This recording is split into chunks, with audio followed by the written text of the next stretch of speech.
Hallo und willkommen zurück zur zweiten Episode, die da heißt Ein böses Ende. Also starten wir mal direkt los mit dem bösen Ende. In the criminal justice system, the people are represented by two separate yet equally important groups: the police who investigate crime and the district attorneys who prosecute the offenders. These are their stories.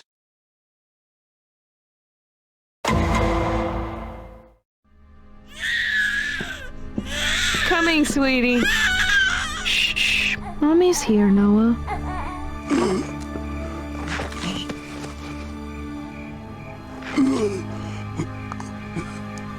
Neil? That you?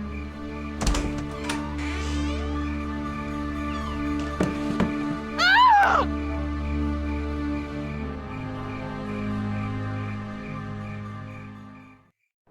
Did you see anything when you opened the door? Anybody on the street? A car?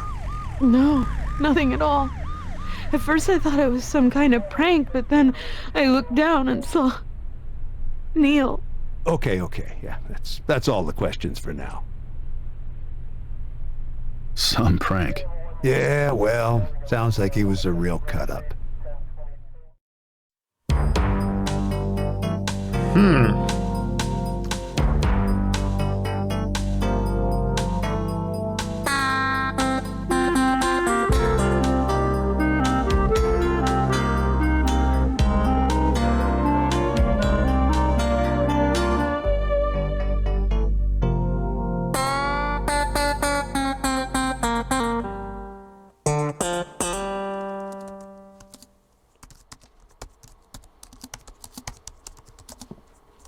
What's that, goulash? Get it out of here, Ray, for God's sake. What's the matter?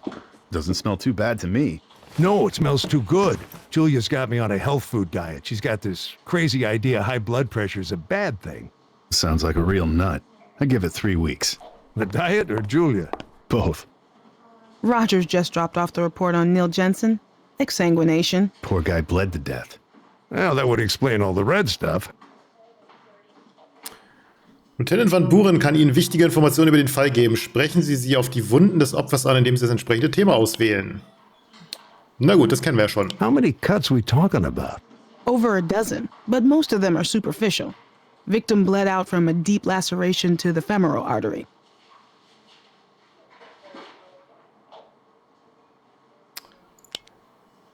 Okay, er ist verblutet. Femoralarterie macht natürlich Sinn. Das ist natürlich die Frage, ob die ganzen oberflächlichen Schnitte dann nur eine Ablenkung sind und es dann doch ein sehr präziser, zielgerichteter Angriff war. Direkt auf die Arterie, um ihn möglichst schnell zu töten.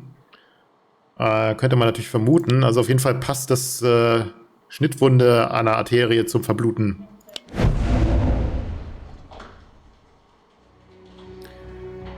Van Buren zufolge war die Todesursache Extermination, also Tod durch Sterben. Bitte was? Nein. Van Buren zufolge ist die Todesursache immer noch ein Rätsel? Nein. Van Buren zufolge war die Todesursache Exsanguination, also tödlicher Verlust von Blut. Van Buren zufolge war die Todesursache Exsanguination, also tödlicher Verlust von Sauerstoff.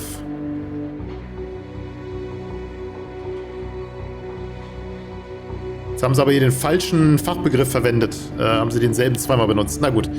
Auf jeden Fall war es Verlust von Blut.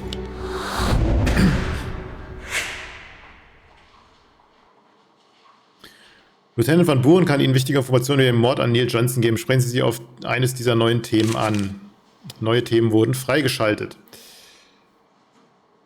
Waffe, Schnittwunde, vielleicht, Todeszeitpunkt. Ja gut, den wissen wir eigentlich, wenn er noch an die Tür geklopft hat und dann verblutet ist. Also fangen wir mit der Waffe an. What do we know about the weapon? Switchblade, maybe? Right length, but Rogers says it was curved, like a scythe. Our victim was done in by a midget Grim Reaper. Alter Schwede. Okay, Sachbeweise. Ja, hier geht es jetzt schon wieder los, dass man wieder nicht richtig weiß, was genau der Begriff mir sagen will. Also ich meine, was spricht da an, wenn ich jetzt Sachbeweise wähle?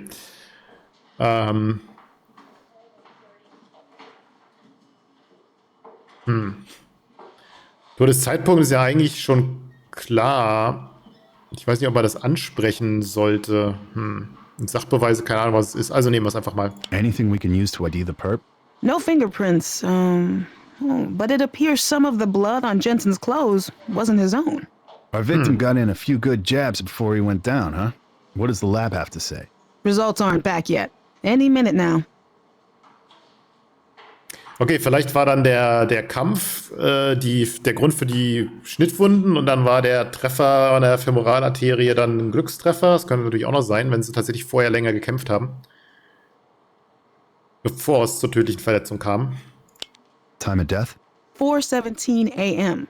Apparently, the guy was still alive when his wife found him, but just barely. Blood trail leads down to the curb, then disappears. Well, at least he got to die at home.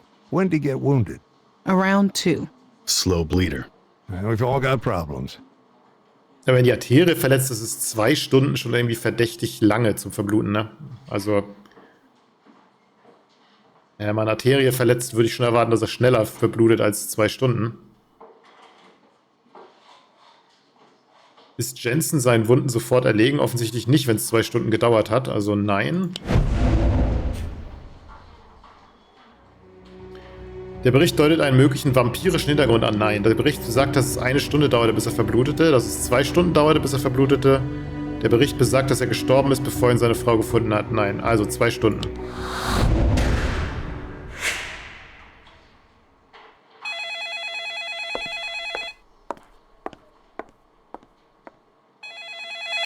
Van Buren. Uh-huh. Really? How do they... Uh-huh. Uh-huh. Elliptical and nucleated. Got it. Well, let us know if you find out anything else. That was the lab. Elliptical and nucleated? The red blood cells? Turns out it's not human. It's bird blood. What kind of bird? A dead one, I'm guessing. The victim was stabbed with a pelican.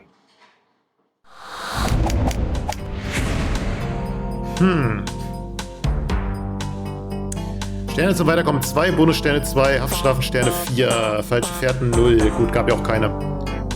Ausgezeichnete Arbeit, toll, Sie erhöhen Ihren Detective-Stand. Sehr schön.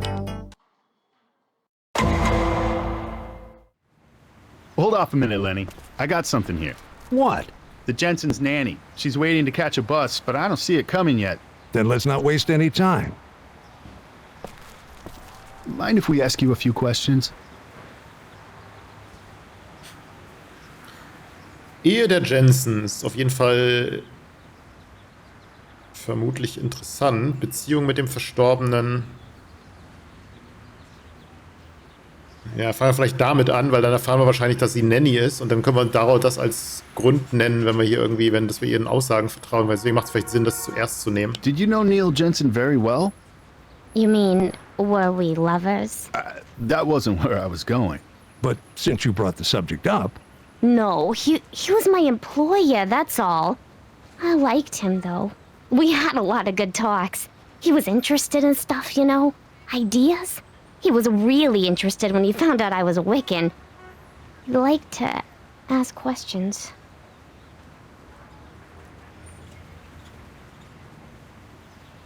Wicca.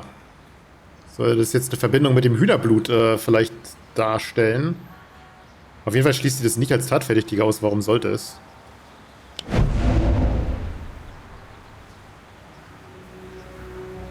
Sie hat noch keine Zeit, ihr Alibi zu überprüfen. Korrekt. Kindermädchen lügen eigentlich immer. So will ich jetzt auch nicht sagen. Briscoe hat gesagt, dass auf der Leiche die Fingerabdrücke einer jungen Frau gefunden wurden. Nein, hat sie nicht. Sie hat gesagt, keine Fingerabdrücke. Curtis glaubt ihr, wäre auch bescheuert, aber sie hat noch keine Zeit, ihr Alibi zu überprüfen.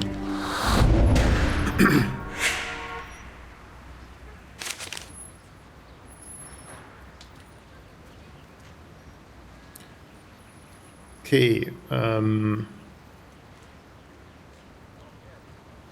wir mal ihr Alibi dann als nächstes. Where were you Wednesday morning at 2 a.m.? In bed. Where else? Here? I only work days. I live in Bedford-Stuyvesant. Check with my parents if you don't believe me.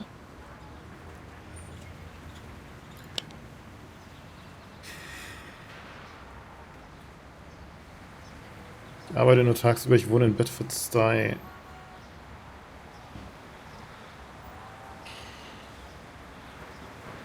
Gut, ich meine, wenn sie wirklich geschlafen hat, ich meine, die Eltern können vielleicht sagen, dass sie abends da war und ins Bett gegangen ist, aber ob sie wirklich im Bett war zu dem Zeitpunkt oder vielleicht nochmal aufgestanden und rausgegangen ist, können sie ja vielleicht auch nicht unbedingt so genau sagen.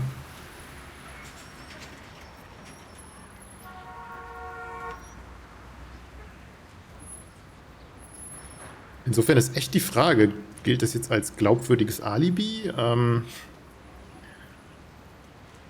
Ich meine, wenn die Eltern das bestätigen würden, wäre es in gewisser Weise glaubwürdig. Aber wie gesagt auch nur begrenzt, weil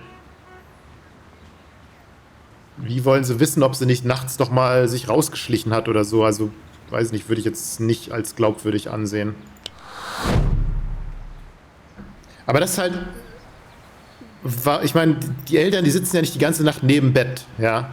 Und sie können sagen, dass sie abends zu Hause war, dass sie ins Bett gegangen ist und so weiter, aber ob sie wirklich dann nachts noch da war oder sich vielleicht nochmal rausgeschlichen hat nachts um 1 und dann um 3 wiederkam oder so, das können sie ja auch nicht wirklich bestätigen. Also ich finde das kein sonderlich, ich meine, es ist natürlich vergleichsweise gutes Alibi, ja, im Gegensatz zu gar keinem.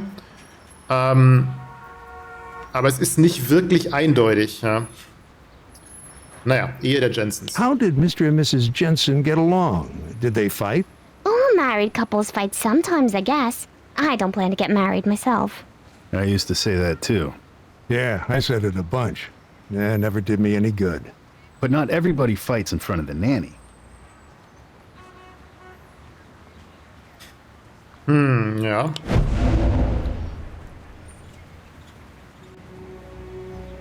Warum? Weil das Kindermädchen hübsch ist? Nein. Das Kindermädchen verhält sich wenig hilfreich und streitsüchtig? Eigentlich nicht. Die Witwe hat ausgesagt, dass das Kindermädchen sich verdächtig verhalten habe.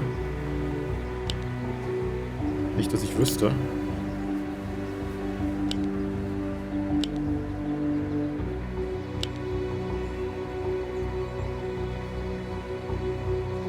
Nee, hat sie nicht. Ein Streit in Anwesenheit des Kindermädchens deutet auf ernsthafte Spannung in der Ehe hin, würde ich auch sagen.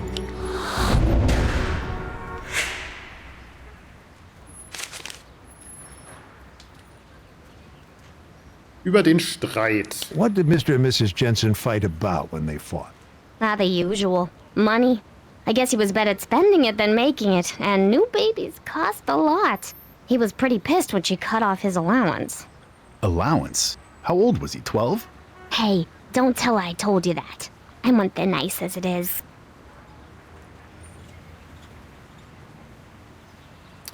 Offensichtlich hatten sie finanzielle Streitigkeiten, also Probleme über finanzielle Entscheidungen. Also würde ich schon sagen, dass sie Probleme hatten.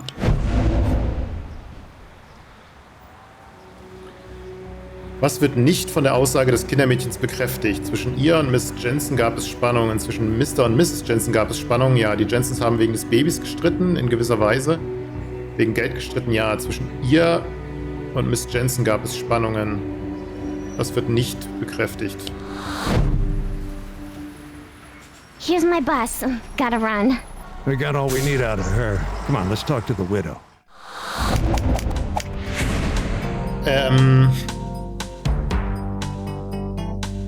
Zwischen ihr und dem Kindermädchen... Ach ja klar, zwischen ihr, der Ehefrau, und dem Kindermädchen gab es natürlich Spannungen, weil sie ja gesagt hat, oh, sagt ihr nicht, dass ihr das von mir wisst. Es gibt, wir sind eh schon auf dünnem Eis. Ja, also die Antwort wäre dann gewesen mit dem Baby, ne? Es gibt keine Probleme mit dem Baby. Ich habe es jetzt einfach zu schnell hingenommen, weil ich gesagt habe, ja, Babys sind teuer, deswegen, und sie haben sich um Geld gestritten, also ist es indirekt ein Problem mit dem Baby, aber das ist natürlich nicht so. Also Baby wäre da die richtige Antwort gewesen. Aber gut, wir haben es ja geschafft, wir haben Bonusstern, Haftstrafensterne, also es ist kein Grund, das hier zu wiederholen. Insofern machen wir einfach mal damit weiter, auch wenn es jetzt hier die Fehlentscheidung war. Aber klar, es gab ja den Punkt, Probleme mit dem Baby und Probleme mit dem Geld als separate Punkte. Und insofern kann man natürlich nicht das Baby als Ursache für die Geldprobleme gleichsetzen mit Problemen mit dem Baby. I'm sorry I wasn't much help to you last night. We quite understand, Mrs. Jensen. You've been through a terrible shock. Please call me Ellie. And I apologize again in advance. I'm going to have to cut this short when Noah wakes up at 3:55. You've got him on a schedule? It's the other way around. Wait and see. You could set your watch by him. Fehlender persönlicher Gegenstand wüsste ich eigentlich nicht. Neil und das Kindermädchen, Nils Hintergrund, Nils Einkommen. Ja, da wir immer noch diese Hühnerblutgeschichte haben, wird mich der Hintergrund mal interessieren, ob der irgendwas mit Hühnerschlachtungen oder was zu tun haben könnte. Insofern können wir das mal nehmen. Das Einkommen ist natürlich offensichtlich ein Thema, aber fangen wir mit dem Hintergrund an. Anything you can tell me about your husband's background? Außerdem hat er He vielleicht had a Feinde oder poker so. problem in college when I first knew him. Junior year, I had to cover his student fees because he'd gambled away the money his parents gave him. Of course, that was 15 years ago, but I worried maybe he was falling back into old habits.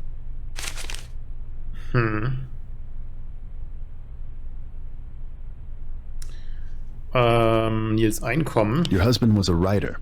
Oh, maybe I've read some of his work. I doubt it. I didn't mean that the way it sounds. You don't by any chance subscribe to the Metamodernist Quarterly. So your husband wasn't about to become the next John Grisham. Wasn't that difficult for you? I mean, him not bringing in a regular income? We got by. I believed in my husband's work, Detective, and thankfully my income was sufficient to support both of us comfortably. I'm principal at PS 84.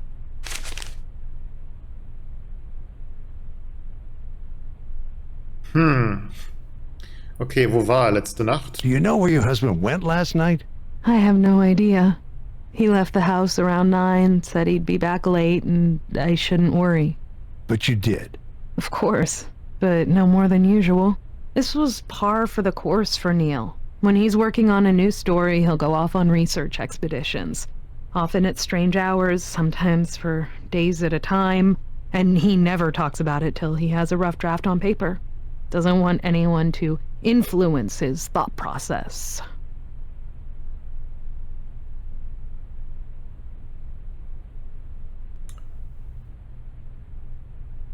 Eigentlich nicht.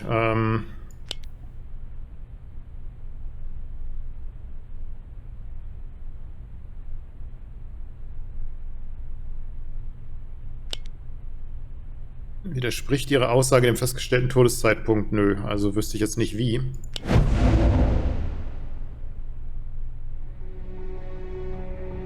Els Aussage, ob Neil noch spät unterwegs war, war sehr vage. Eigentlich nicht. Elle sagte, dass Neil das Haus um 14 Uhr verließ. Er ist um 21 Uhr gestorben.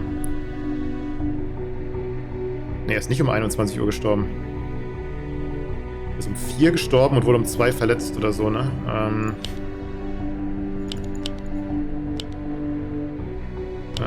Lass mich nochmal gucken. Irgendwas war mit 4 Uhr, aber ich meine, er ist um 4 Uhr gestorben und dann wurde er 2 Stunden vorher verletzt.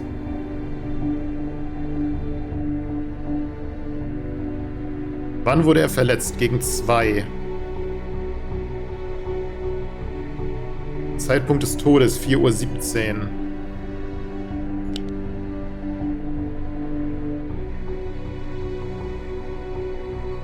Hat er das Haus um 21 Uhr verlassen? Gegen 9 das Haus verlassen? Ja. Das Haus gegen 9 verlassen, ist um 4 gestorben, ja. Genau.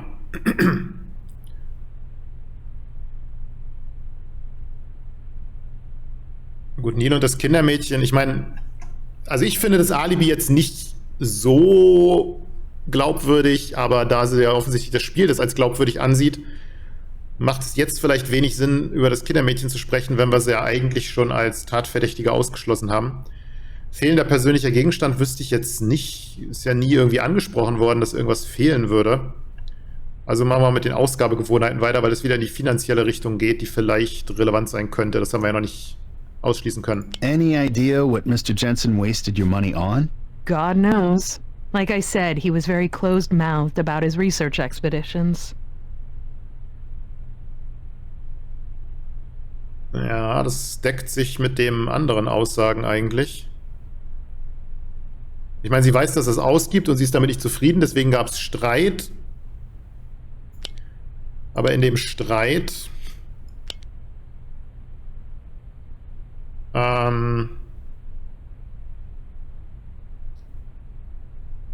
hat ja nicht gesagt, dass im Streit irgendwie angesprochen worden wäre, wofür er das Geld ausgibt.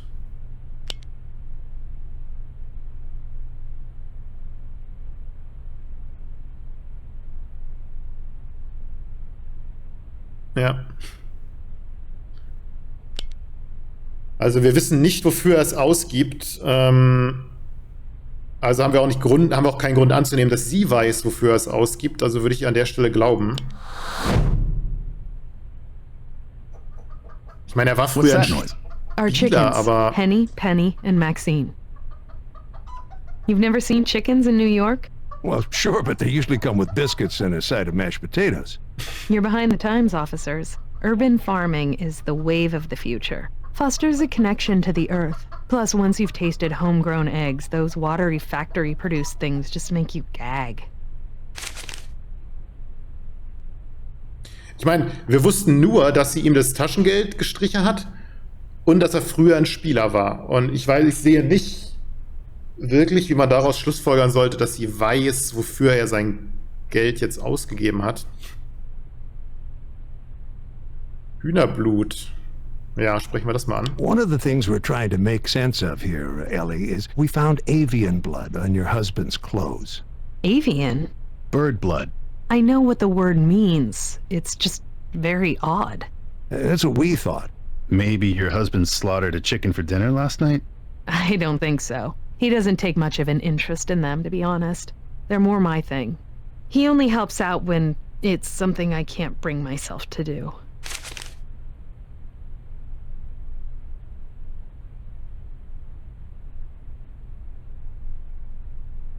Also ich mal der Spur mit den Hühnern noch nachgehen weiter.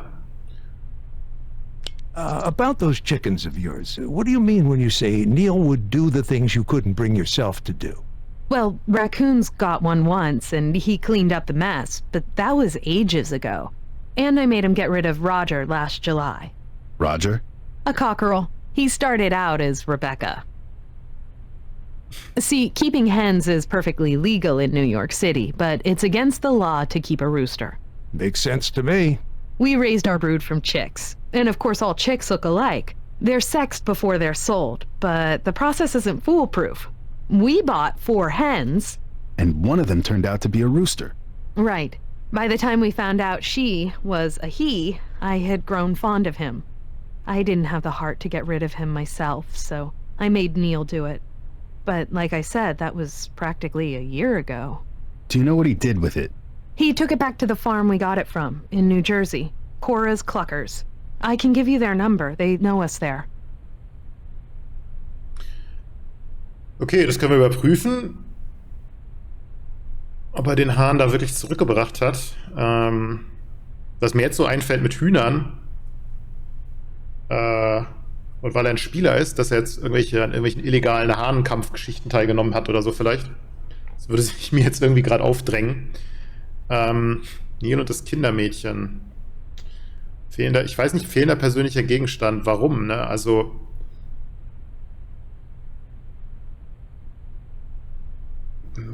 Wir wissen ja nichts von einem fehlenden persönlichen Gegenstand. Oder wissen wir was? Eigentlich nicht. Ja, das Your Kindermädchen. nanny. Ada Marie Velasquez. This may be an indelicate question, but your husband never... Neil liked to flirt, but he wasn't a cheater. You're sure? I know what goes on in my house. I'm sure of that. And I installed a nanny cam to make extra sure. Oha. Okay. Oh, jetzt kommen wir hier auf Nils Taschengeld. We heard... No. Oh, verdammt. Wir haben was davon gehört, dass Sie Ihrem Mann das Taschengeld gestrichen haben. Nein. Glauben Sie ihr? Nein.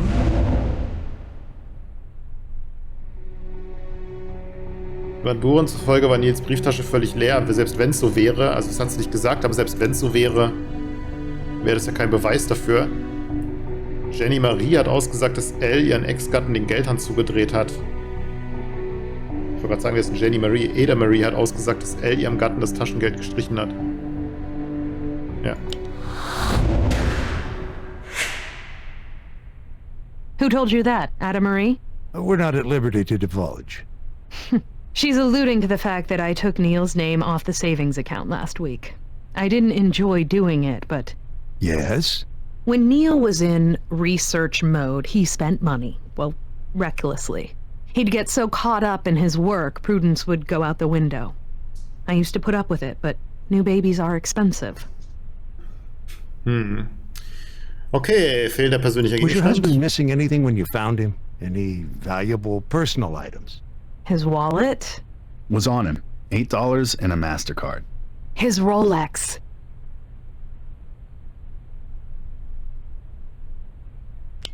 Wenn Buren erwähnt, ob eine Rolex gefunden wurde? Ich glaube nicht.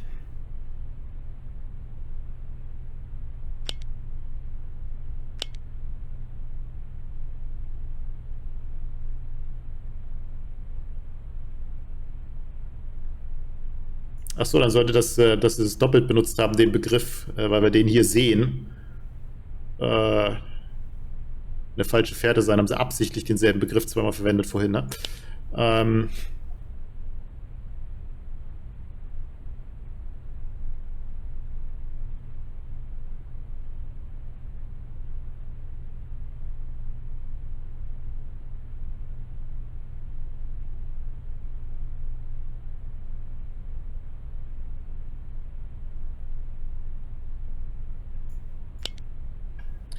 Hat Van Buren erwähnt, ob eine Rolex bei der Leichen gefunden wurde?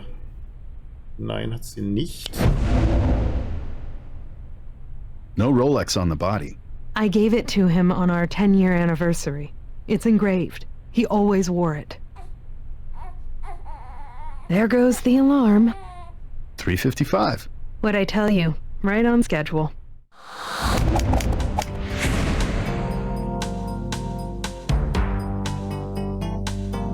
Sterne zum Weiterkommen, 5 von 6.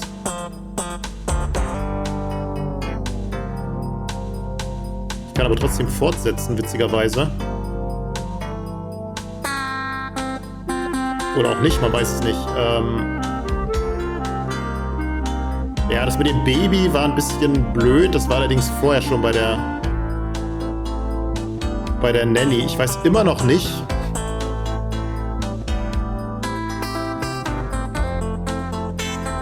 warum ich ihr nicht glauben sollte, dass sie nicht weiß, wofür er das Geld ausgegeben hat. Außer, wenn es kein Bargeld war, könnte man unterstellen, dass sie die Kreditkartenabrechnung oder so ja sieht.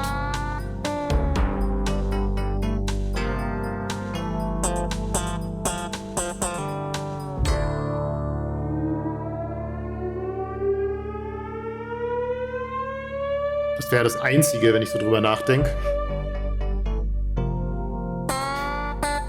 Keine Ahnung, wieso es den Fortsetzknopf gibt, wenn die Sterne zum Weiterkommen nicht ausreichen. Da machen wir mal eine Wiederholung.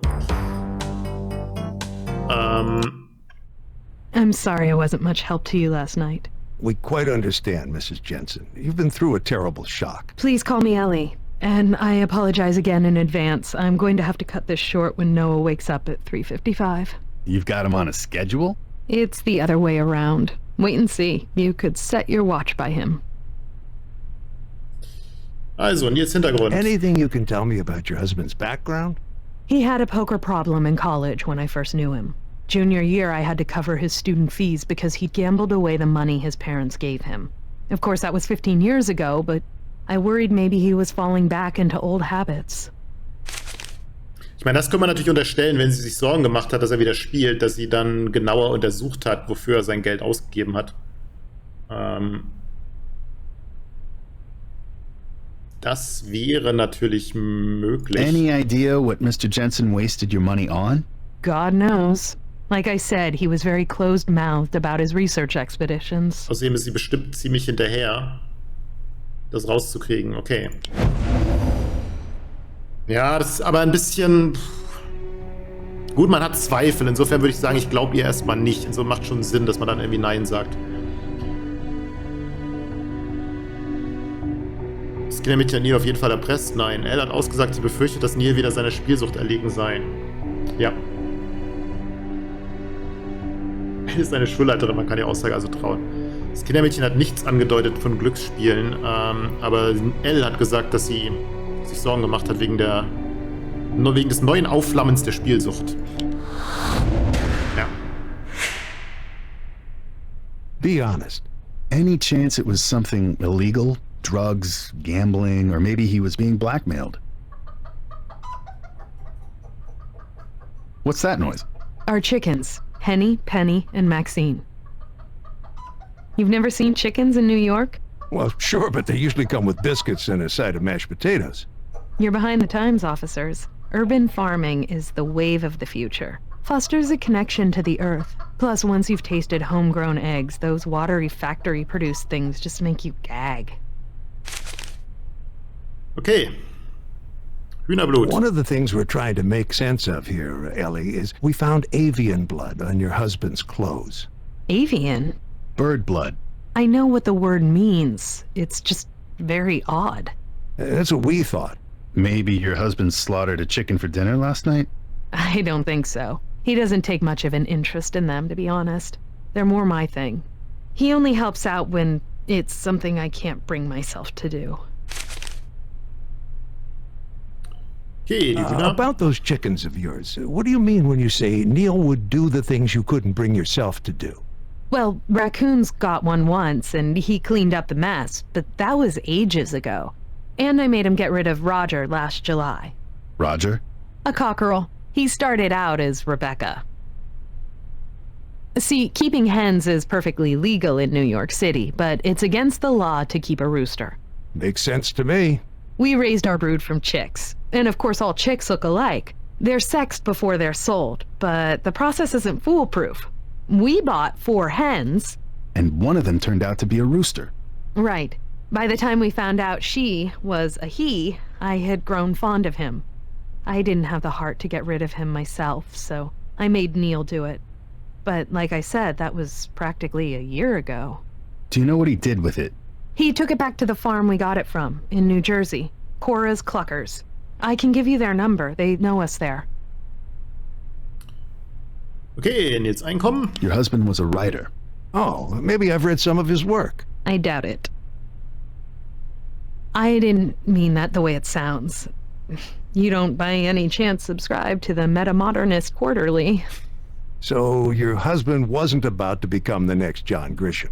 Wasn't that difficult for you? I mean, him not bringing in a regular income? We got by. I believed in my husband's work, Detective, and thankfully my income was sufficient to support both of us comfortably. I'm principal at PS 84. Okay, wo war letzte Nacht? Do you know where your husband went last night? I have no idea. He left the house around 9, said he'd be back late, and I shouldn't worry. But you did. Of course, but no more than usual. This was par for the course for Neil. When he's working on a new story, he'll go off on research expeditions. Often at strange hours, sometimes for days at a time, and he never talks about it till he has a rough draft on paper.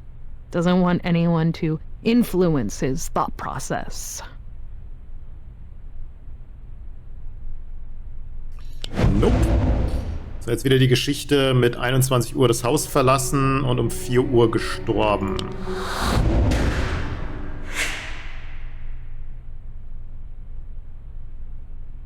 Okay, das Kindermädchen. Your nanny.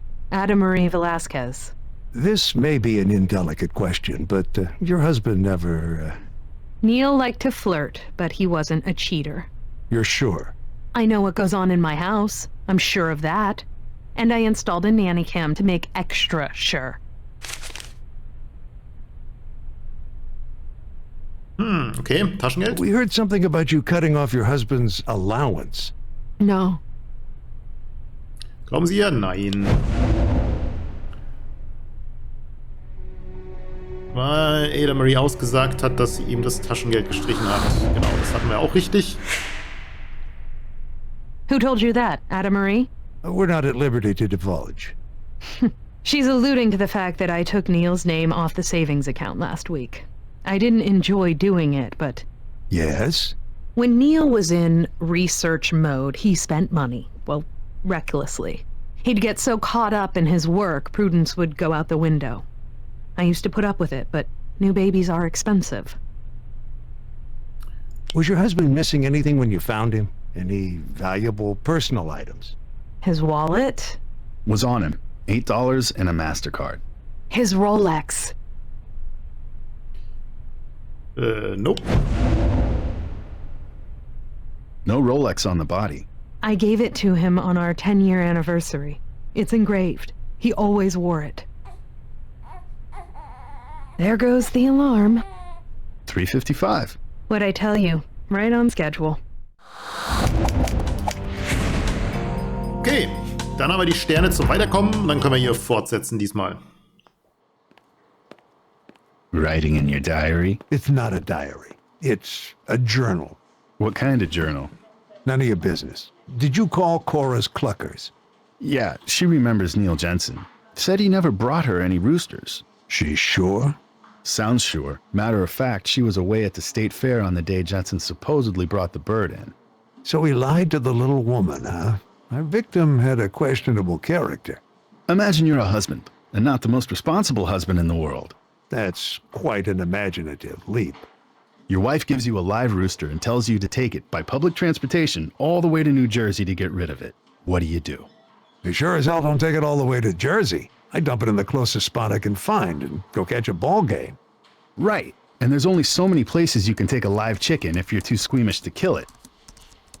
Huang's Live Poultry, 1521 Barry, just 6 blocks from the Jensen house. Well, let's check them out. Farm animals in the middle of Brooklyn. I've lived in this city my whole life and it never ceases to surprise me. Oh, we serve everyone here. We've got kosher slaughter for our Jewish clients, halal for the Muslims. And if I'm in the mood for pork chops, For that, we've got a Dominican butcher. he covers all bases. Mind if we ask you a few questions? Okay, but be quick. The dinner rush is gonna start any minute. Okay, kennt das Opfer? This guy ever come in here? No. Look again. Mr. Huang, I thought you said you serve everyone here. How can you be so sure you haven't served him? Yeah, what I mean is, everybody but Wasps. His type usually like their meat wrapped in plastic.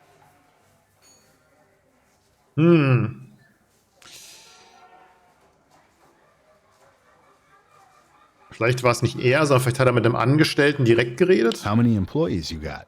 6, 3 in front, 3 in back. You look into their backgrounds before you hire them? They're all citizens, detective.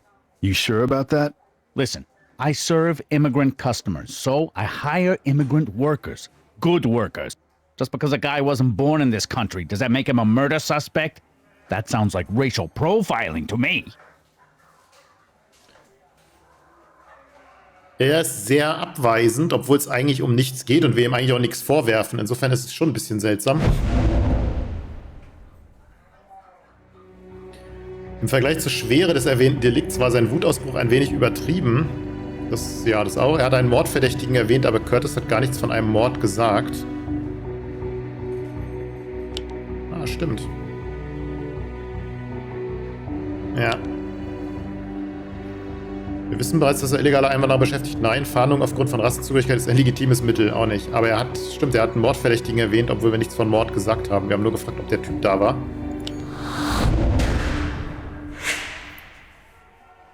I don't believe I said this was a murder investigation. Well, what else would it be? Schlachtung. You slaughter your animals here on the premises? Sure, naturally. Look, my client wants to come in, select an animal, and take home the meat the same afternoon. Does your client generally want to watch the slaughter? No, that's against policy. Our abattoir is a separate space in back. Past the plastic curtain. Correct. Es ist von Bedeutung, einen Blick in die Schlachterei zu werfen.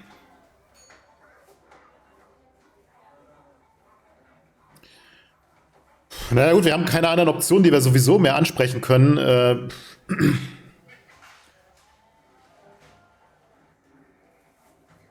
Ich meine, für den Fall ist es nur insofern von Bedeutung, um zu verifizieren, ob er wirklich vor Ort schlachtet. Eigentlich ist es nicht wirklich wichtig, aber andererseits schon, weil das Opfer hatte ja Hühnerblut und wie soll er an Hühnerblut auf seine Klamotten bekommen, außer er war bei der Schlachtung dabei? In der Hinsicht ist es vielleicht schon interessant, also nehmen wir mal ja. Weil es muss ja irgendwo herkommen, das Hühnerblut. Wenn Huang nicht will, dass ihr einen näheren Blick darauf werfen, muss es sich einfach lohnen. Das glaube ich nicht. Eine Schlachterei ist ein wahrscheinlicher Ort für eine Messerstecherei. Nicht unbedingt. In einer Schlachterei kann man Samstagnachmittags viel Spaß haben. Das kommt auf deine Definition von Spaß an. In einer Schlachterei findet man sicherlich Spuren von Vogelblut. Ja, und das wäre dann möglich, dass daher die Blutflecken auf der Kleidung kommen.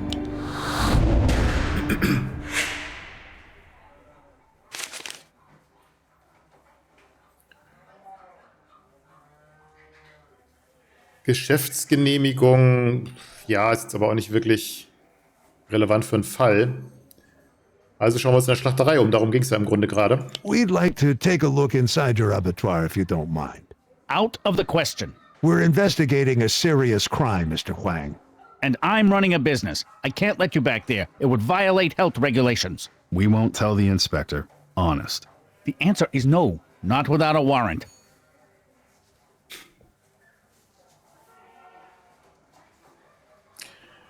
Naja, wir dürfen sie nicht betreten, wenn wir keinen Durchsuchungsbefehl haben und er uns nicht reinlässt, außer es wäre Gefahr in Verzug, was jetzt allerdings nicht der Fall ist, weil wir haben jetzt nicht irgendwie einen Schrei gehört oder irgendwas. Insofern dürfen wir sie jetzt eigentlich nicht betreten.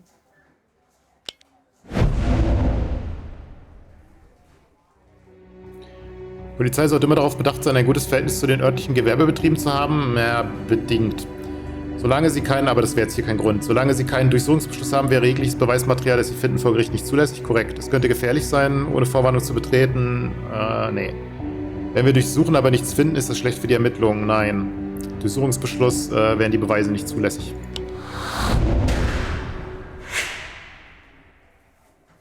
Hey, Mr. Wang. One moment, please. What the hell are you doing here? What are the cops doing here? Get out of here. You gotta get out of here. Don't the cops. Go on, get out. I'll take care of it. Check out the Rolex. Sorry for the interruption. One of my butchers has a problem at home. Mr. Huang, could I ask you where you got that watch? This? It's just a knockoff. I got it from a guy on Fifth Avenue. Mind if I take a closer look? Now look here. Enough with the suspicious questions. I'm an American citizen and I got my rights. Sounds like a no.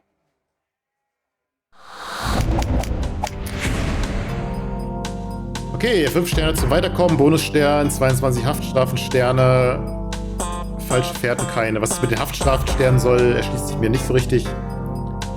Weil die haben wir auch im ersten Teil nicht wirklich gebraucht, weil am Ende haben wir vor Gericht wieder angefangen mit plus minus 0. Es kann natürlich sein, dass es Sterne ist, also dass man hier eine bestimmte Menge braucht, um überhaupt vor Gericht gehen zu können, aber das ist im Grunde ja dann das gleiche wie mit den Weiterkommen-Sternen oder so, also ist mir nicht ganz klar, was es soll, aber kann uns ja dann auch egal sein an der Stelle.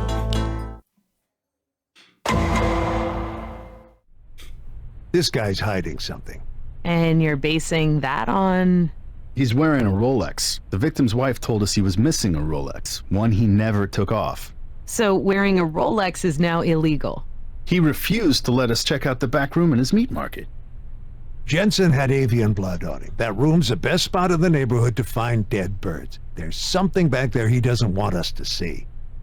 Spare me. As it stands right now, there isn't enough evidence to suggest probable cause. Give me reason to believe that there was something worse than slaughter going on in that room, or you don't get a warrant. And no arrests unless you've got something physical to tie this guy to the victim. Nina Haversham, 32, junior partner at McCormick and Preston. Wait a minute. Nina Haversham? She was one of the suspects in the preppy jogger case. So? Van Buren took us off that one. Yeah, but remember that little speech he gave back in February? All detectives are encouraged to ask about crimes they're not currently investigating. It's all about spreading the widest possible net. Well, the case may be closed for now, but the net's still open. Hey, well, happy fishing, partner. Hey, you know that meat market sells cow skulls?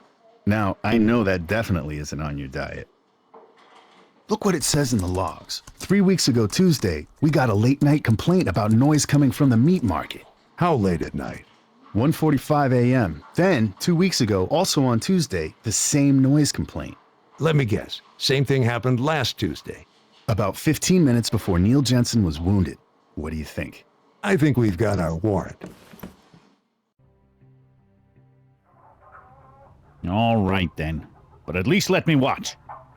I'm sorry, it's against policy. Okay, well, we found our bird blood. I'm still not sure what else we're looking for.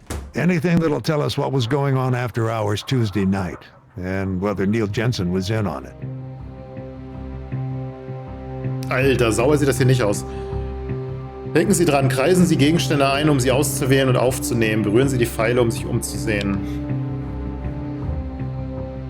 Select the magnifying lens to consult your search screen. It contains hints on what you need to find.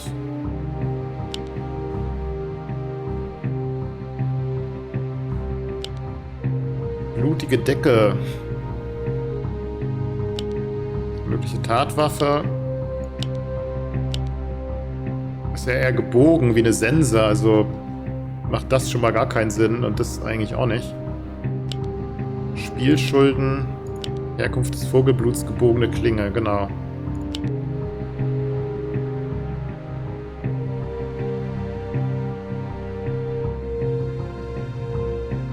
Okay, da haben wir das Kassenbuch. Das könnte natürlich... Also ich würde ja wetten auf Hahnenkämpfe oder sowas. Das erklärt auch den Lärm. Und dann ist das vielleicht das Wettbuch. Das könnte die Decke sein, die schmutzige. Da haben wir ein Messer, aber wir suchen ja eine gebogene Klinge.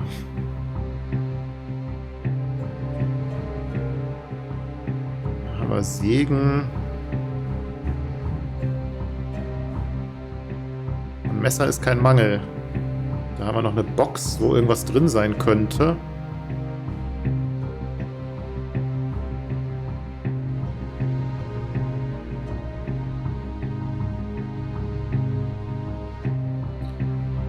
Okay, das ist eine blutige Decke. Ich weiß zwar nicht, wieso wir jetzt auf... That's a hell of a lot of blood. Could have come from a pig or something, I guess, but why would you wrap a pig in a blanket? I mean, a real pig in a real blanket. Let's take it back to forensics.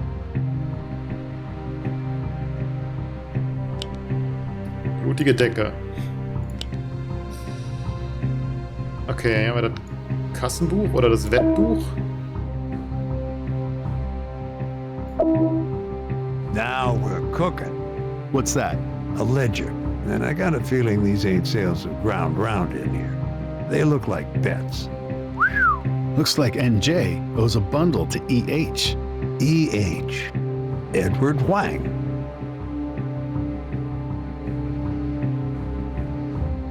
Und NJ ist Neil Jensen.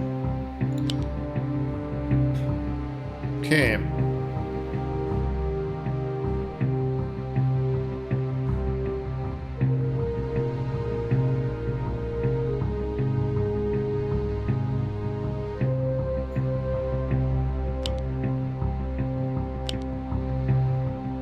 Ich meine, da ist Blut dran, das könnte eine mögliche Mordwaffe sein, aber eigentlich suchen wir ja eine Sense.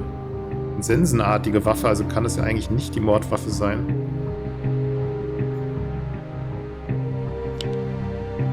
Herkunft des Vogelbluts, gebogene Klinge. Allerdings ist da Blut dran, vielleicht ist... Und das Blut hier, vielleicht hat das was mit dem Vogelblut zu tun. Weil die anderen Messer hier, die waren alle sauber. Da ist noch Blut.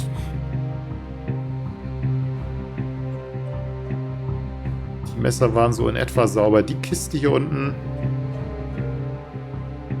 die ist noch verdächtig unauffällig. Hat aber eine andere Textur. Und wir suchen ja immer noch eine gebogene Klinge. Eine sichelartige Klinge. Mögliche Tatwaffe. Und wir haben hier halt auch Blut dabei. This could do a guy in. Sure, but not our guy.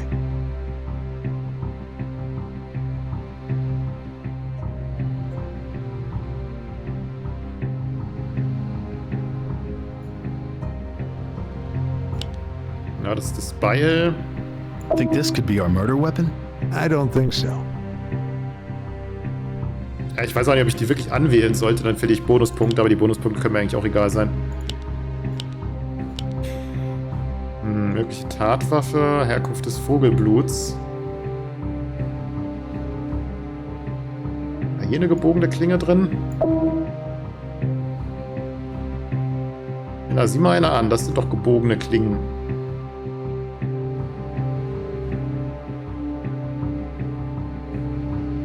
Sind das Dinger, die sie irgendwie dem Hahn an Schnabel montieren oder irgendwie sowas? Hey, look, A short curved blade. what do you want to bet it's a match for the murder weapon? Wonder what it is. Doesn't seem like anything a butcher would use.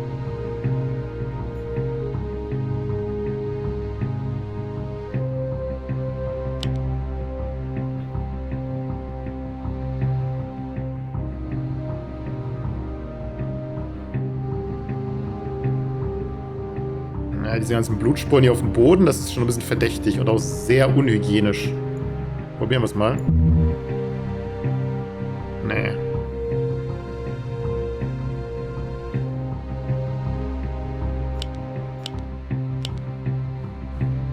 Eine weitere mögliche Tatwaffe. Oder meinen Sie hiermit die Tür? Nee. Okay, da haben wir noch ein dreckiges Messer. Van Buren said it was a short, curved blade. Na, kurz ist es aber nicht. Bogene Klinge, die Herkunft des Vogelbluts. Ist jetzt nochmal das Blut hier, weil sonst haben wir ja eigentlich kein Blut mehr. Ich dachte, das wäre eine Spur, dass man halt hier in den hinteren Raum irgendwie guckt oder so. Da haben wir auch nochmal Blut, da haben wir auch nochmal Blut an dem Lappen. Ist das relevant? Nee.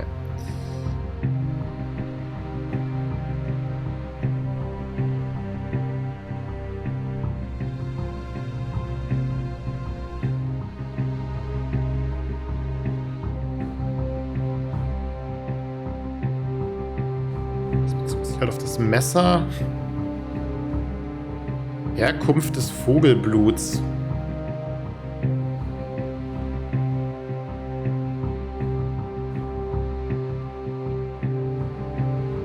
Da hängen Hühner, aber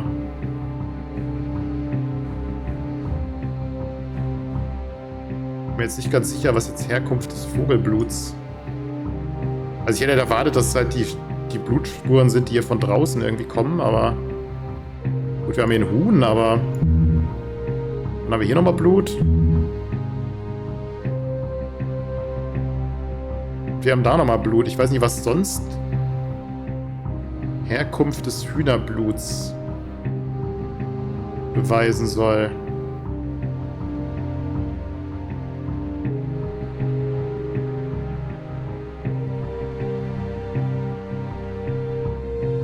Die Blutspur wäre das Einzige.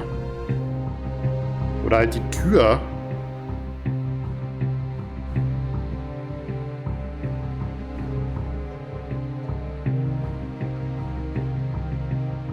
Hühnerkäfige, aber das ist jetzt auch kein Blut oder irgendwas.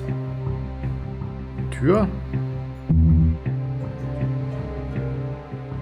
Das Blut? Ich habe keine Ahnung, was jetzt die Herkunft des Hühnerbluts sein soll, ehrlich gesagt.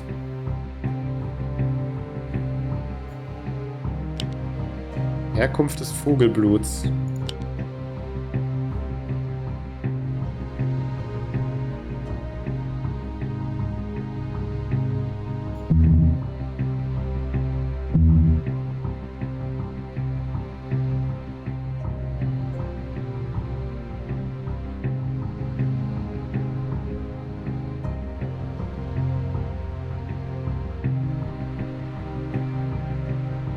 Ah, shit, muss ich hier die Tonne gucken vielleicht?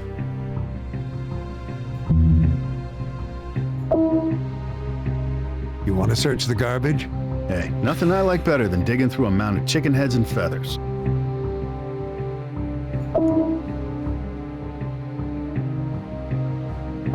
Huh. What'd you find? It's the carcass of a whole rooster. It's a big one, too. Why do you suppose they just throw it away? Maybe it died of diphtheria. Nah, it's all cut up. Wait, let me see that blade again. Ja, Hahnkämpfe. I know what this is. It's a gaff. They attach these to the claws of... Hey, Mr. Huang! I think you've got some explaining to do. Can it wait? I got a lot of customers right now. We can talk out there if you'd rather. I'm sure they'll be interested to hear about how you're running a cockfighting ring. Ah, cockfighting, of course. Is that, kosher? What do you think, Ray? We got enough to arrest this guy? Yeah, I say we cuff him for the murder of Neil Jensen. Murder? Now wait a minute, detectives. Hold everything. Sure, it all hangs together. Jensen owed a gambling debt to Mr. Huang here, and when Jensen can't pay up, Huang starts eyeing his Rolex. Neil, thanks for 10 wonderful years. Ellie, You gotta believe me. I didn't kill him. then who did? Ricardo Guzman, I think. Where can we find him? He doesn't have a fixed address. Moves around from couch to couch. Take this guy in. Wait, I got his cell number. What luck. I'm glad you know how to follow instructions, Mr. Huang, because we've got a little job for you.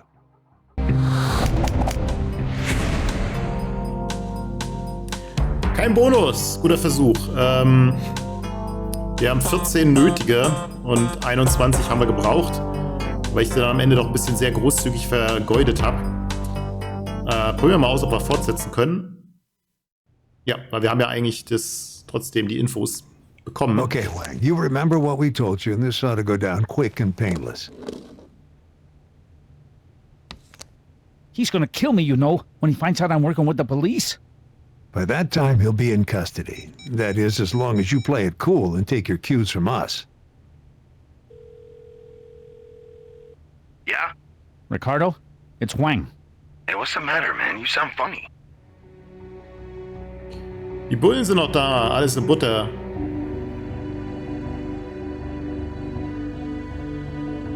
Alles in Butter ist zu unverdächtig. Die Bullen sind noch da, ist zu ehrlich. Also die Cops haben befragt und sind jetzt weg. Das sagt was über die Cops aus, dass der andere Vertrauen hat, mehr, weil alles in Butter ist zu... Weil er klingt komisch und dann sagt er alles in Butter, das macht es nur noch verdächtiger. Und die Bullen sind noch da, dann sagt er sowieso nichts. Also ist das eigentlich das einzig Sinnvolle. Cops had me worked up, but they're gone. The cops, they worked me over pretty hard. But you didn't say nothing. No, I held firm. They're gone now. They find anything?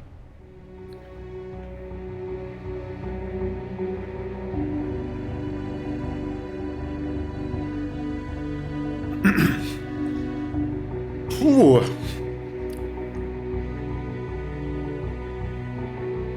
Ganz lässig würde jetzt aufgesetzt wirken. Nervös würde den anderen vielleicht zum Handeln zwingen oder vielleicht ihn dazu verleiten, irgendwas zu sagen, um ihn irgendwie zu drohen oder was weiß ich. Selbstsicher. Wenn er so selbstsicher wäre, wieso ruft er dann an? Also, vielleicht ist nervös hier das... Weil wenn er selbstsicher wäre, warum sollte er ihn dann anrufen? Das macht ja keinen Sinn. Lässig ist, so geht's in die ähnliche Richtung. Außerdem hat er ja schon einen nervösen Eindruck gemacht und so. Insofern würde das nicht ganz passen. Also ich denke, nervös ist hier vielleicht das Beste. Yeah, they're on to you. Yeah, afraid so. They know everything. So Okay. what am I supposed to do, man? We got another fight coming Tuesday. You know I can't cancel it. I'm on the hook to Menendez. $5 grand, man, and I'm broke.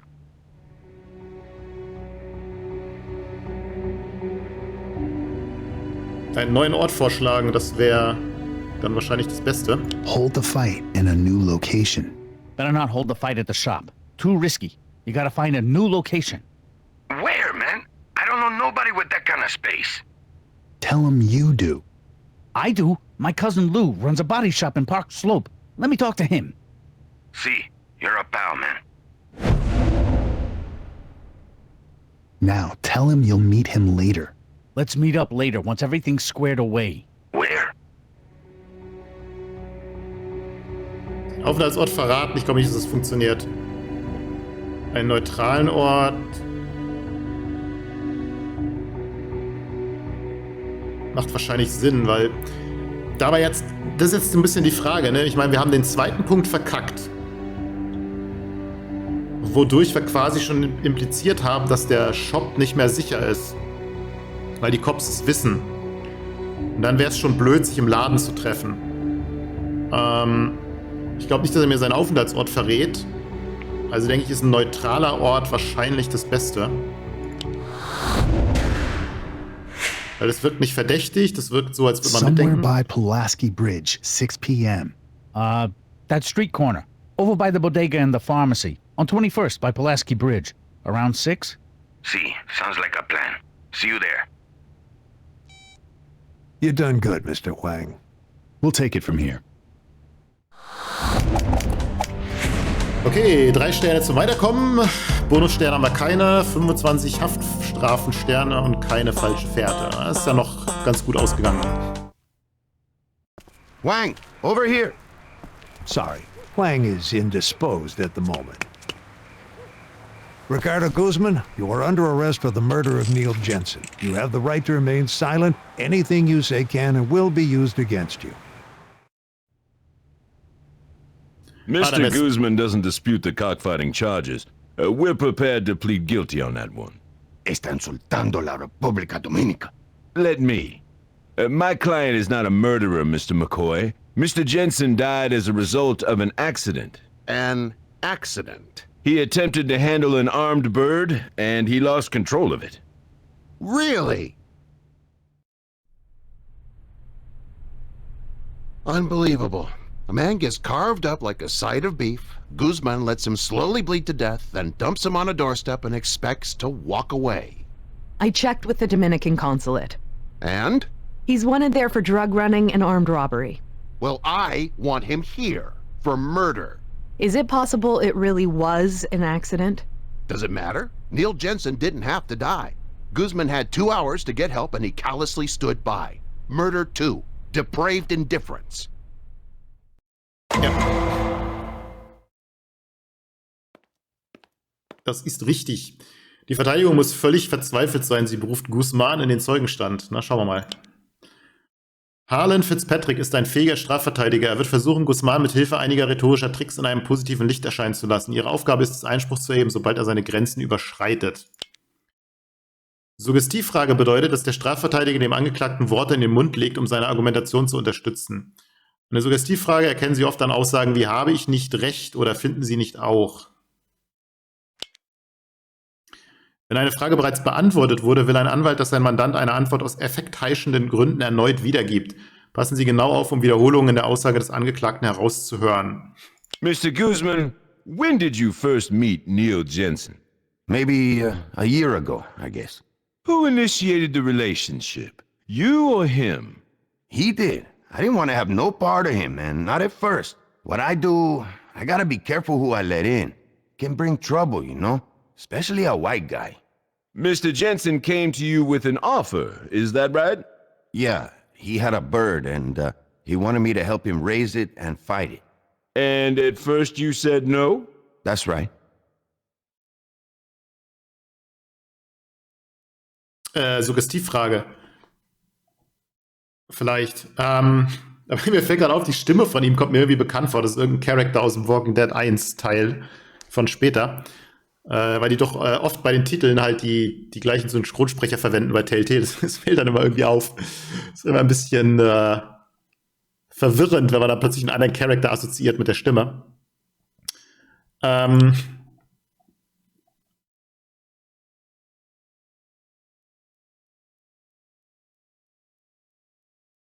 Sie haben zunächst abgelehnt, ist eigentlich schon wieder eine Suggestivfrage, weil es liegt ihm in den Mund, dass er abgelehnt hat.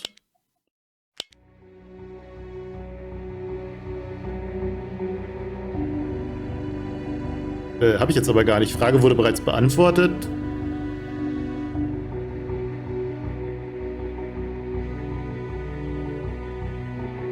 Fakten nicht Teil der Beweisführung. Also Mutmaßung ist es nicht, weil er weiß ja...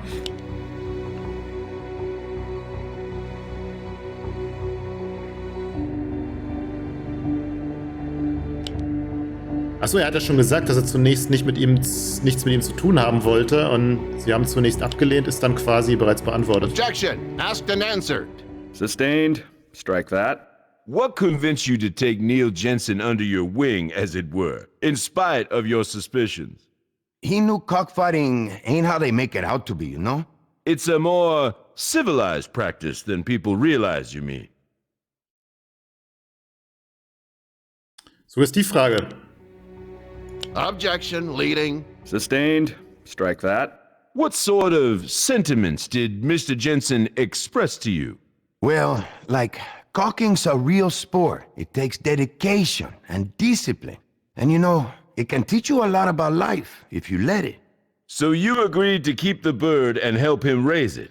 See, together we raised El Jefe, and together we conditioned him to fight. He was a good bird.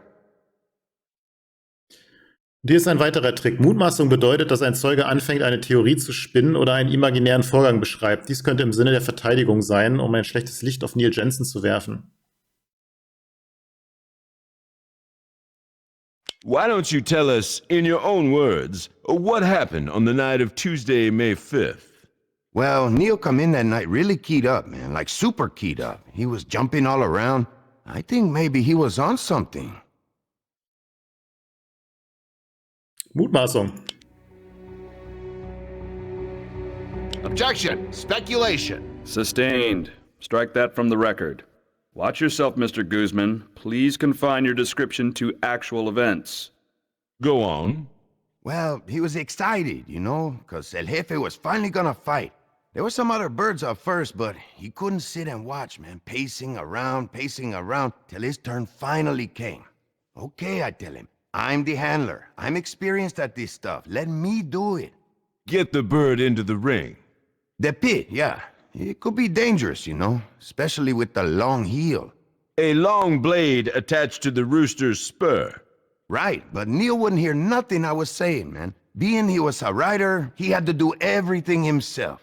Well, anyway, he's yelling about how he had to be the one to handle El Jefe. I told him don't. I ordered him even, but he really got in my face about it, man, so I had to back down. Then he went for the rooster, like he was going for a football or something. Grabbed it around the neck.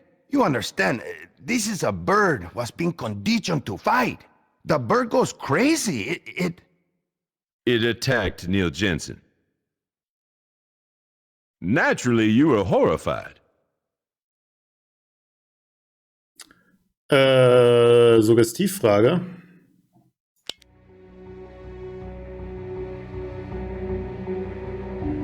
Objection, leading. Sustained. How did you feel? Horrified, naturally.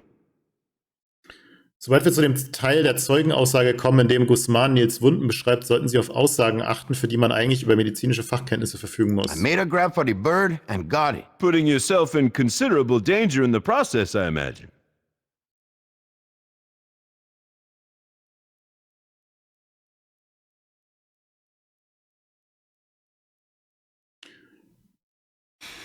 Ist das Mutmaßung? Das ist eher auch eine Suggestivfrage, wa? Ja, es suggeriert halt, dass er, ja, ich würde es als Suggestivfrage sehen. Oder hat es bereits beantwortet?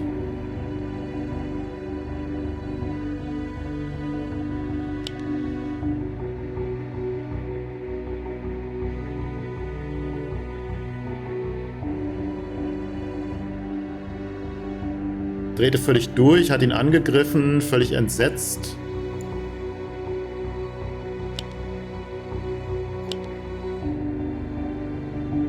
Selbst in beträchtliche Gefahr begeben, ist eigentlich Frage bereits beantwortet. Objection, asked and answered. I don't see how that objection applies here. Overruled. But by the time I got the rooster under control, the damage was done. Vielleicht doch schon so ist die Frage. So what then? What did you do for him? I wrap a blanket around him to try stop the bleeding, you know? Did you think to take him to the hospital? Yeah, that's what I wanted to do, but he told me not to. He wanted me to take him home. Mr. Jensen asked you to take him home. Mm-hmm. His wounds, I mean, he was cut up pretty bad, but not so bad as all that. He should have pulled through, no problem. Ja, medizinische Fachkenntnisse. Keine Fachkenntnisse. Objection. No expert knowledge. Considering the outcome, I think we can conclude that Mr. Guzman's assessment of the situation is off. Sustained. Facts only, Mr. Guzman. You swore on the Bible you'd tell the truth, Mr. Guzman. I'm telling the truth. I panicked maybe. You would have done the same. But I did what Neil asked me to do. What I thought would save his life. Your witness, Mr. McCoy. Bei dieser Aussage standen die Geschworenen auf der Seite der Staatsanwaltschaft. Sie haben plus 30 gewonnen. Die Geschworenen stimmen der Anklage im Ansatz zu. Sie liegen vorn mit plus 30. Ist nicht so gut, aber noch liegen wir vorn. Stehen wir mal zu unseren Fehlern. Mr. Guzman. Die Anklage ist bereit für Guzmans Kreuzverhör. Konzentrieren Sie sich auf widersprüchliche Beweise und seine kaltschnäuzige Geringschätzung gegenüber Jensen. Vermeiden Sie Themenbereiche wie seine Vergangenheit oder kulturelle Vorurteile gegenüber Hahnenkämpfen.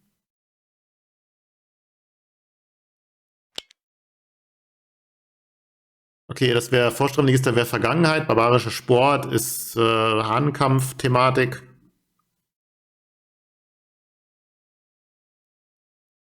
Kaltschnäuzigkeit, wer hat ihn der Gefahr ausgesetzt? Weil er hat ja gesagt, er kennt sich aus und hin und her, dann hätte er die Gefahren kennen müssen und vielleicht besser oder aggressiver, also nicht aggressiv im Sinne von aggressiv, aber mit mehr Nachdruck versuchen sollen, Jensen daran zu hindern, es selbst zu machen, wenn er sich ja damit auskennt und die Gefahren kennt und so. Also hat er ihn der Gefahr ausgesetzt. Jemanden, der nicht so richtig weiß, worum es geht, weil er auch vielleicht noch nie dabei war und so weiter. Also You knew it was dangerous for Neil Jensen to handle his own rooster. Sure it was dangerous. When those birds are ready to fight, man, they're ready to fight. Then why didn't you stop him? I tried, man, but like I said, he wouldn't take no for an answer.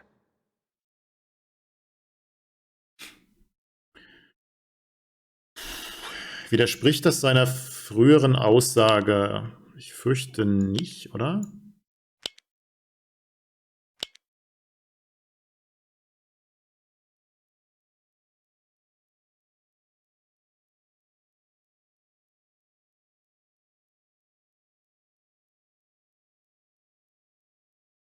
Kam zu ihm und wollte, dass er ihm hilft.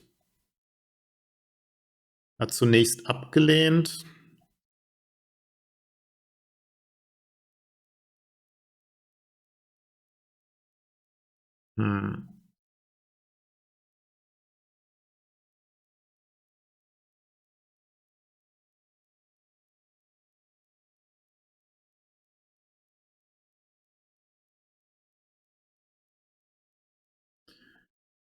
Richtig überspannt.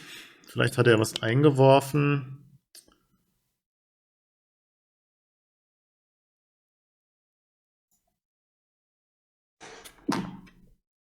Er konnte einfach nicht still sitzen bleiben und zuschauen. Ist die ganze Zeit hin und her gelaufen,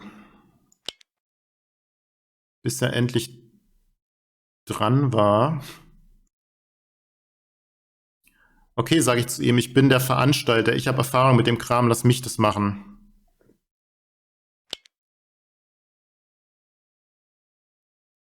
Das kann gefährlich sein, wegen der langen Sporen.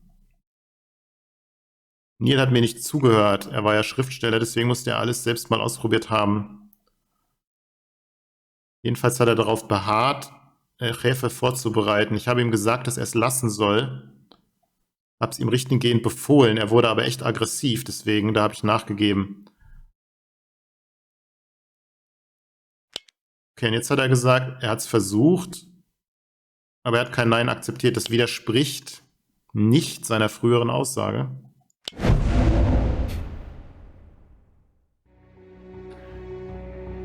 Jensen war zu vernünftig, um ohne Grund ein solches Risiko einzugehen. Vernünftig würde ich ihn nicht nennen. Das war eine neue Erfahrung für Jensen. Er wäre zu gehemmt gewesen, um von sich aus so zur Tat zu schreiten. Weiß ich nicht. Guzman sagte aus, dass er Jensen angestachelt habe. Der Fleischer Guzman war ja sicherlich einschüchternder als der Schriftsteller Jensen. Er hat nicht ausgesagt, dass er ihn angestachelt hat, aber er ist sicherlich einschüchternder als Jensen, das würde ich jetzt auch mal sagen.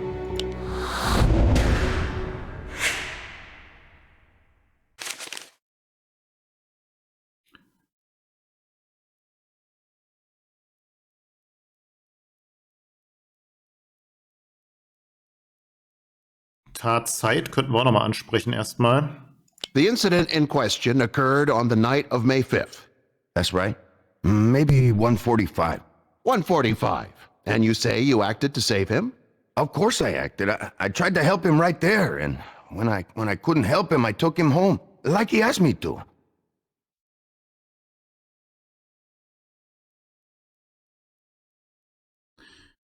Das stimmt nicht, weil er ist ja erst 2 Stunden nach der Verletzung, er ist erst um 4 gestorben und quasi er ist ja auch erst um 4 zu Hause angekommen. Das heißt, er kann ihn ja nicht sofort nach der Verletzung nach Hause gefahren haben, weil dann hätte er ja um 2 schon zu Hause sein müssen. Also stimmt das nicht mit der Todeszeit überein. Genau. Die 2 Stunden zwischen dem Angriff und dem Notruf. Guzman hat eine typische Abneigung gegen typische weiße Amerikaner. Nee, das war Wang. Also er vielleicht auch, aber spielt auch keine Rolle. Guzman sagte aus, dass er den Unfall selbst gar nicht mitbekam. Wang hat ausgesagt, dass Guzman Jensen tot sehen wollte. Nee. Aber die 2 Stunden zwischen dem Angriff und dem Notruf. Weil es ist ja in der Nähe, haben sie ja gesagt. Als sie gesagt, wir suchen einen Schlachter in der Nähe und so. Und ich glaube jetzt nicht, dass es 2 Stunden dann gedauert hat, ihn nach Hause zu fahren. Also ich denke, dass es das ist. Ja. But there's a problem here. The 911 call is timestamped 4:03. 2 hours after the incident, Mr. Guzman. Under the circumstances, it's fair to ask, couldn't your response have been a little more prompt? Hijos de puta mentirosos. I'm sorry, Mr. Guzman. It's a mistake. Someone's not telling the truth. Are you suggesting 911 got the time wrong? Or somebody. Aha. Irgendeiner lügt hier, ich glaube auch. Wahrscheinlich bist du das. Okay, also Guzman wusste, dass Jensen ihn verraten würde. Mr. Guzman, you took Mr. Jensen into your confidence, initiated him into your illegal activities. Knowing your new disciple was a writer, didn't you worry that he'd give the game away, expose your ring, and force you to shut down operations? Well, sure I was worried, but he promised me he'd keep quiet. And he wouldn't write anything neither, unless I okayed it first. And you trusted him? Yeah, he respected me, man. Hat Jensen sich Guzman je widersetzt? Ja, zum Beispiel die Geschichte mit dem Hahn, ne? Wo er es unbedingt selber handeln wollte und Guzman angeblich versucht hat, ihn daran zu hindern. Also hat er sich ihm schon mal widersetzt.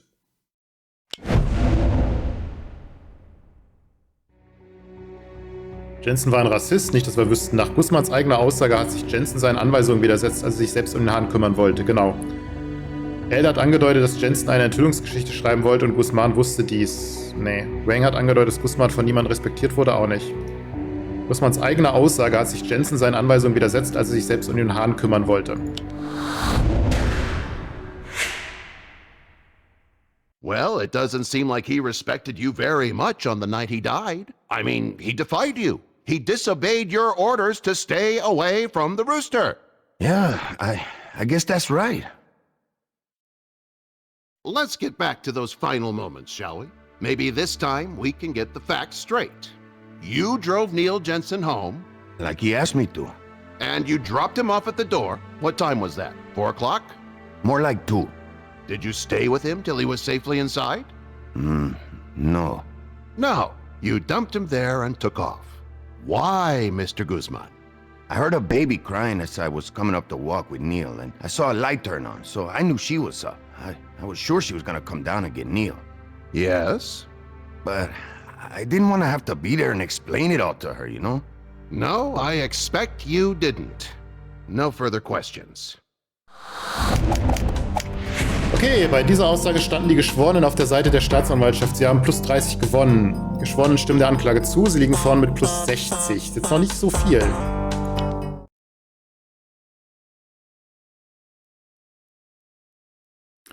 Jetzt ist es Zeit, Elle in den Zeugenstand zu berufen und sie zu ihrem Ehemann Neil und den schrecklichen Ereignissen des 5. Mai zu befragen.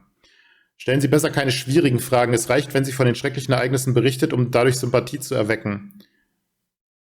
Nils fragwürdiges Nachtleben oder Mutmaßungen über seinen Tod sollten Sie besser ausklammern.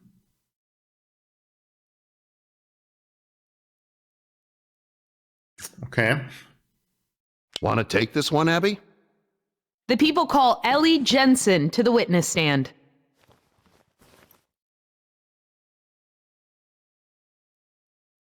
Okay, hätte Neil überleben können, ist so eine medizinische Frage. Ne? Fragwürdiger Umgang, wollen wir mal lieber nicht ansprechen. Die Nacht des Mordes. Mrs. Jensen, tell us how you discovered your husband on the night in question. Well, I heard a sort of a thunk coming from outside the front door. Did it wake you up? No. No, it wasn't loud enough for that, but luckily I was awake. Noah, my baby, had just waked me for his usual feeding. That at least conforms to Mr. Guzman's testimony. What condition was your husband in when you found him? It was horrible. He was covered in blood and he had this look in his eyes like he knew he was dying. I kept saying, "Who did this to you? Who did this to you?" But all he could do was move his mouth. I think he was saying, "I'm sorry." And there was nobody with him? Nobody. He was all alone. Now this is crucial. Mrs. Jensen, what time did you discover your husband? Just before 4 a.m. You're absolutely sure? Yes. I glanced at the clock when my baby cried at 5 minutes too. He always wakes up at the same time. Thank you, Mrs. Jensen. So you finally come around, eh, Harlan? If that's the way you want to look at it, Jack. Great. What are you looking for? No jail time. Mr. Guzman pays a fine and does 12 months probation. Come on, he killed a man. Actually, a rooster killed a man. He sat idly by for 2 hours and let an innocent man bleed to death. Bewährung nie und nimmer. Machen Sie Ihr Gegenangebot. Eine Anklage wegen Mordes ist zutreffend, wenn Sie der Ansicht sind, dass Guzman mit Vorsatz und Kalkül gehandelt hat, als er Jensen verbluten ließ. Das könnte halt schwierig werden, das zu beweisen, weil wenn er ihn wirklich mit Vorsatz und Kalkül hätte verbluten lassen, hätte er ihn ja nicht zurückgebracht, wenn er noch lebt. Insofern könnte das argumentativ bei den Geschworenen ein bisschen... Also er hat ihn mit Sicherheit verbluten lassen in dem Sinne, dass er halt 2 Stunden gewartet hat, aber er hat ihn ja dann doch noch zurückgebracht, als er noch gelebt hat, und er hätte ja nicht unbedingt wissen können, ob er es dann noch überlebt in diesem Moment oder nicht oder so. Deswegen könnte das an der Stelle, weil er ihn halt doch noch zurückgebracht hat, vielleicht ein bisschen schwierig werden, damit durchzukommen bei den Geschworenen. Eine Anklage wegen Totschlag ist dann zutreffend, wenn Sie der Ansicht sind, dass Guzman Jensens Tod ohne Rücksicht in Kauf nahm, aber nicht geplant hat, dass es soweit kommt. Es kann halt sein, dass er halt unsicher war, was er machen will und hin und her und dann einfach die Zeit verplempert hat und dann hat er ihn noch hingebracht. Also ich denke, Totschlag passt auf jeden Fall. Ob wir den Vorsatz und so beweisen können, da bin ich skeptisch. Also ich denke, Totschlag wäre hier. Und er hat ihn ja auch nicht... hat ihn ja nicht umgebracht, sondern er hat ihm halt nur nicht geholfen oder nicht schnell genug geholfen und so. Also ich denke, Totschlag auf jeden Fall. Ich meine, wir sind ziemlich hoch, aber auch nicht so hoch, ne? Und wenn wir jetzt noch ein bisschen was verlieren, könnte es noch verdammt eng werden. Und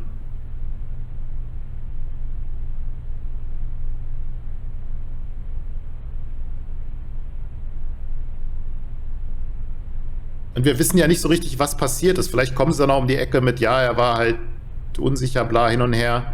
Also Mord 2. Grades könnte eng werden. Deswegen, ich glaube, ich gehe mal lieber hier mit Totschlag 1. Grades. Man 1, he served 7 to 15 years plus a $2,500 fine for cockfighting. How about it, Mr. Guzman? 2 to 5 years in prison, court probation, and admittance to a program for gambling addiction. Gambling addiction? That's hardly the worst of Mr. Guzman's habits.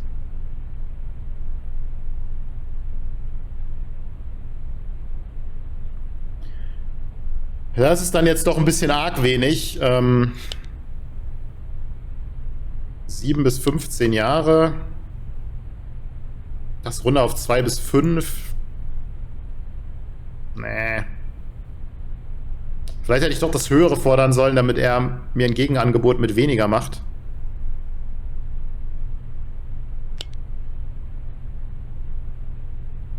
Aber bis für 2 bis 5 Jahre oder was war das? 2 bis 5 Jahre? Ja, 2 bis 5 Jahre Haft plus Bewährung, das ist dann auch zu wenig. Das nehme ich nie an. So he can go right back to running cockfights? No deal, Mr. Fitzpatrick. Vielleicht hätte ich doch mehr fordern sollen. Ricardo Guzman will never win any good citizenship awards. He's a devotee of cockfighting, a sport which many, no doubt, many of you here in the jury consider barbaric and inhumane. But it's important to appreciate that the defendant is the product of another culture. We mustn't let cultural differences blind us to his essential humanity. Consider Mr. Guzman's relationship with the deceased. He agreed to act as Mr. Jensen's mentor, not for money, but through mutual love of the sport. For many months, he patiently worked with him and trained with him. He became Mr. Jensen's mentor and his friend.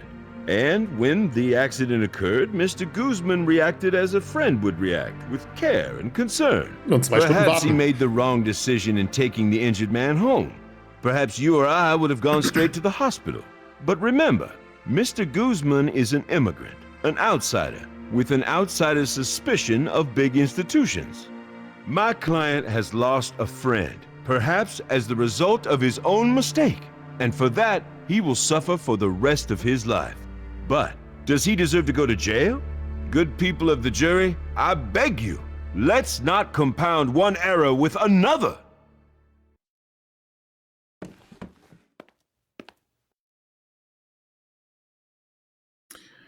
Jetzt sind Sie mit Ihrem Schlussplädoyer dran. Überzeugen Sie die Geschworenen mit Fakten und halten Sie sich bei den Themen zurück, die kulturelle Befindlichkeiten berühren könnten.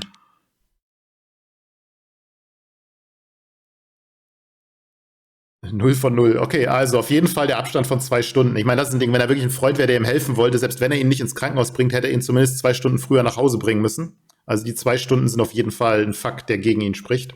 2 hours. Think about it, ladies and gentlemen. 2 hours. 2 hours between the time Neil Jensen was stabbed repeatedly, and the time the accused saw fit to do something about it. 2 hours of agony, of Mr. Jensen bleeding, losing strength, crying for help, for mercy. But there was no mercy, not from Ricardo Guzman.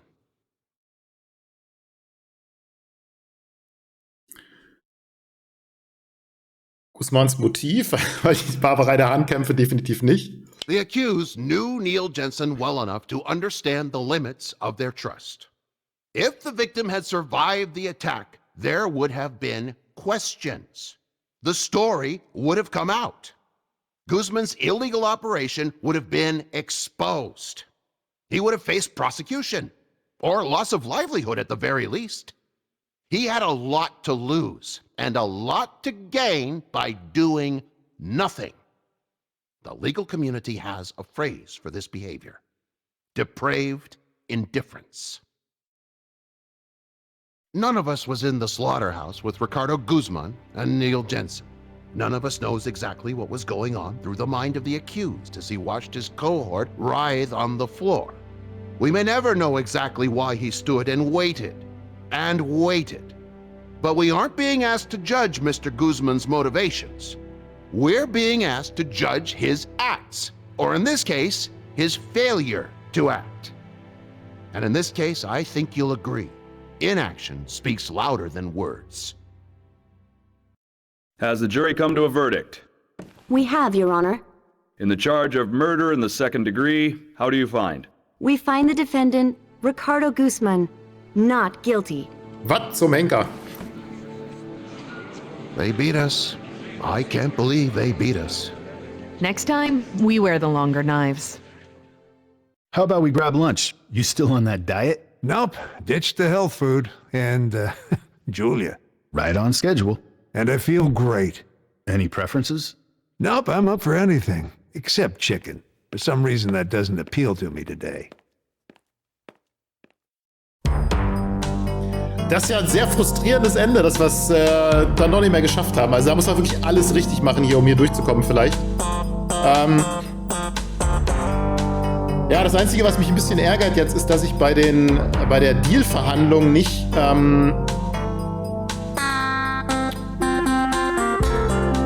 den Mord zweiten Grades gefordert habe und dann hätte man sich vielleicht auf Totschlag einigen können. Das wäre dann irgendwie okay gewesen.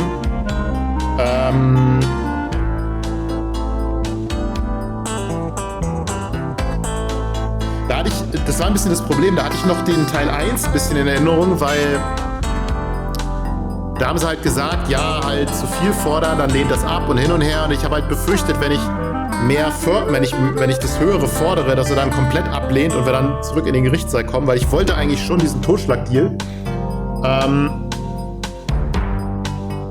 Weil ich weiß halt nicht, und da ist wieder das Problem beim Spiel, ne? Ich weiß halt nicht, wie das Spiel reagiert, ob das Spiel mir eine zweite Chance gegeben hätte, wenn ich das Höhere fordere und ob er dann ein Gegenangebot macht oder nicht und wenn er keins macht oder ablehnt, ob ich dann nochmal ein zweites, niedrigeres Angebot nachschieben kann oder so.